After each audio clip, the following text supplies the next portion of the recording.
سامعین اکرام السلام علیکم ورحمۃ وبرکاتہ۔ میری عزیز دوستو، امید کرتا ہوں آپ خیر و عافیت سے ہوں گے۔ پیارے دوستو، آج آپ کی خدمت میں پھر حاضر ہوئے ہیں اور لے کر کے آئے ہیں میاں بیوی کے درمیان محبت پیدا کرنے کا بہت ہی بنیاب اور پاورفل عمل۔ بہت سارے ہمارے بھائی بہن ایسے ہیں کہ جن کی شادیاں ہو چکی ہیں، شادی کے بعد سے اب تک وہ لوگ بات نہیں کر پاتے ہیں، یا میاں چاہتے ہیں کہ بیوی سے بات کر لیں تو بیوی بات نہیں کرتی ہیں، یا بیوی چاہتی ہیں کہ میاں سے بات کر لیں تو میاں بات نہیں کرتے ہیں۔ آپس میں تناؤ رہتا ہے، بہت زیادہ تناؤ رہتا ہے، ایک دوسرے سے بات کرنے کے لیے بالکل تیار نہیں رہتے ہیں، یا ادھر ادھر کے لوگوں کے چڑھائی میں رہتے ہیں۔ تو سب سے پہلی بات یہ ہے کہ میاں بیوی کا رشتہ صرف تبھی قائم رہ سکتا ہے جب دونوں کے دل میں ایک دوسرے کے لیے محبت اور عزت ہو۔ شروع میں دونوں کے لیے مشکل ہوتا ہے ایک دوسرے پر بھروسہ کرنا، ایک دوسرے کو سپورٹ کرنا، مگر وقت کے ساتھ ساتھ دونوں میں محبت ہو ہی جاتی ہے۔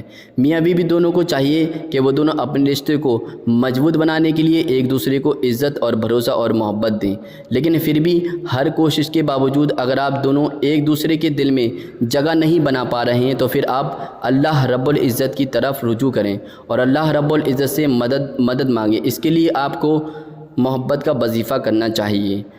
یہ وظیفہ کرنے کے لیے آپ کو کسی کی اجازت کی ضرورت نہیں ہے۔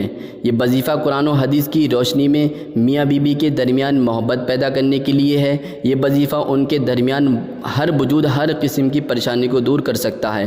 اس وظیفے کو میاں بیوی دونوں کر سکتے ہیں۔ تو چلیے میرے عزیز دوستو، وظیفہ شروع کرتے ہیں، اور شروع کرنے سے پہلے آپ کو وظیفے میں کیا کرنا ہے وہ ساری باتیں آپ کو بتاتے ہیں۔ تو سب سے پہلے آپ نے کیا کرنا ہے، سب سے پہلے وضو کرنا ہے۔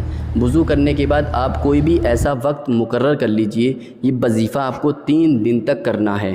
کوئی بھی ایسا وقت مقرر کر لیجئے جس وقت میں آپ کے پاس سمے ہو، یعنی کہ فجر کا وقت آپ مقرر کر لیجئے، یا ظہر کا وقت مقرر کر لیجئے، یا عصر کا وقت مقرر کر لیجئے، یا مغرب کا وقت مقرر کر لیجئے، یا پھر عشاء کا وقت مقرر کر لیجئے۔ آپ وقت مقرر کرنے کے بعد آپ کو 2 رکعت نماز نفل پہلے پڑھنا ہے۔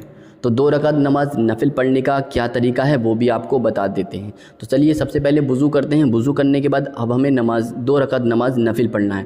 تو سب سے پہلے ہمیں نیت کر کے الحمد شریف پڑھنا ہے۔ سب لوگوں کو یاد ہوگی الحمد شریف، اگر یاد نہیں ہے تو میں اس ویڈیو میں آپ کو پڑھ کے بھی سنا دیتا ہوں۔ اعوذ باللہ من الشیطان الرجیم، بسم اللہ الرحمن الرحیم، الحمد للہ رب العالمین، الرحمن الرحیم، مالک یوم الدین، ایاک نعبد و ایاک نستعین، اہدنا الصراط المستقیم، صراط الذین انعمت علیہم غیر المغضوب علیہم ولا الضالین۔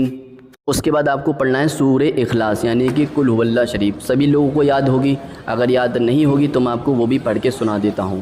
بسم اللہ الرحمن الرحیم، قل هو اللہ احد اللہ الصمد لم یلد ولم یولد ولم یکن لہ کفوا احد۔ یہ آپ کو پڑھنا ہے سورہ اخلاص اور سورہ فاتحہ دونوں پڑھنے کے بعد آپ کو 2 رکعت نماز نفل پڑھنا ہے۔ سلام پھیرنے کے بعد آپ کو بیٹھ جانا ہے جانماز پر، اور ایک گلاس میں پانی لے لینا ہے، اس میں پڑھنا ہے یا ودودو یا ودودو یا ودودو 33 مرتبہ پڑھنا ہے۔ یہ پڑھنے کے بعد آپ پانی پر دم کر دیجئے، اور دم کرنے کے بعد آپ وہ پانی خود پی لیجئے اور اپنے شوہر کو پلا دیجئے، یا اپنی بیوی کو بھی آپ پلا دیجئے۔ انشاءاللہ عز و جل 3 دن تک یہ کر لیجئے۔ آپ میاں بیوی کے درمیان ایسی محبت ہو جائے گی، ایسی محبت ہو جائے گی کہ آپ نے سوچا بھی نہیں ہوگا کبھی بھی، کیونکہ یا ودودو اللہ رب العزت کا بہت پاکیزہ نام ہے، اور یہ اللہ کا نام ہے۔ اس کی برکت سے انشاءاللہ عز و جل آپ میاں بیوی کے درمیان ایسی محبت ہو جائے گی کہ آپ کبھی سوچ بھی نہیں پائیں گے۔ تو چلیے میرے عزیز دوستو، آپ کو ویڈیو پسند آئے تو پلیز اس کو لائک ضرور کریں، اور ثواب کی نیت سے اپنے احباب میں، اپنے رشتہ داروں میں بھی ثواب شیئر کریں اور ثواب کے مستحق بنیں۔ دعا کی درخواست۔ السلام علیکم ورحمۃ اللہ وبرکاتہ۔